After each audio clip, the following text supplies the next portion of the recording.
Gone are the days of boost and normal stack heights. The Boston 10 gets a complete remake with a thicker stack height, a carbon plate in the heel, and energy rods in the forefoot. So I've done a couple of runs in the Boston 10 and I'm ready to give you my first impressions.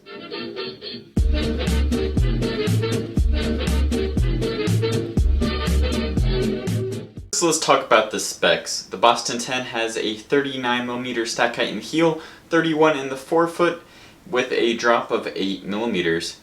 It comes in at 10.4 ounces in men's size 9, and I put the shoe in the up-tempo trainer category. Going over the fit of this shoe, I'd say it's definitely true to size. I got my normal men's size 12, the length was perfect, I didn't have any rubbing or pinching, and I thought it fit great. Alright, now let's talk about what's new in the shoe overview. So the upper of the Boston 10 is lightly padded with a mix of a plastic cage around the midfoot, a gusset tongue, and light mesh over the forefoot.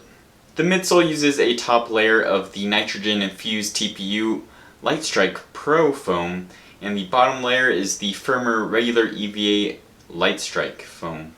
In the heel, very close to the foot, is a partial carbon plate, and then in the forefoot are 5 energy rods which have an outer plastic casing but have a carbon core. Unlike the Adios Pro, the outsole uses durable and grippy continental rubber with lots of coverage in the forefoot and heel. Alright, now let's talk about the ride of the Boston 10. So I've done a couple runs in it. I did one just kind of a normal endurance pace, and then the other was a little faster, a more moderate effort. And I'll say that I really liked the Lightstrike Pro foam in the forefoot, especially paired with those rods. I thought that it was really responsive and not too harsh. However, when you look at the heel, this is where it wasn't my favorite because there is that partial carbon plate in there, and you can like feel it if you just push on the sock liner, so it's really close to the top of the foot. And I thought that was really stiff and could be uncomfortable, so I tried to keep my pace up where I was on my toes so I didn't have to land on my heel, but when I did, I just noticed that plate and didn't find it to be super comfortable. I honestly don't think the shoe even really needs the plate back there, but if they did choose to have it, I would say to put it even lower in the shoe because I think it's way too high. But honestly, overall I was pretty happy with the ride of the shoe, and this was my first experience with Lightstrike Pro, and although it isn't as bouncy as some of the other super foams out there, I think it does have a nice responsiveness.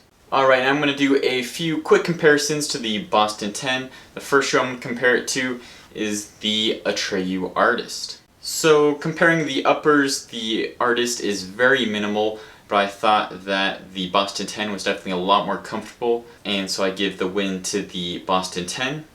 And talking about the midsole, they are pretty similar stack heights. I think the Boston 10 is a little bit more, but the foam that the Artist uses is supercritical EVA, and I find it a little bit softer than the kind of overall midsole of the Boston 10. I think it's not as soft and bouncy as some of those other super foams, but it's also not super firm.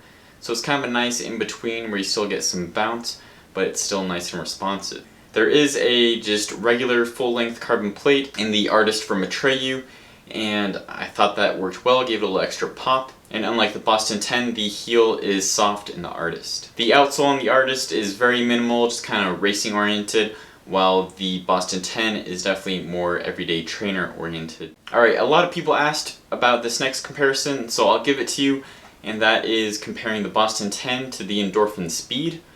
So first thing I will say is that there's definitely a huge weight difference between these shoes. I think that the Endorphin Speed is like 3 ounces lighter than the Boston 10. And then the second thing is the midsole. With that Everrun PB in the Endorphin Speed, it is super bouncy, almost trampoline-like, and I found it really comfortable pretty much any speed, a very versatile shoe.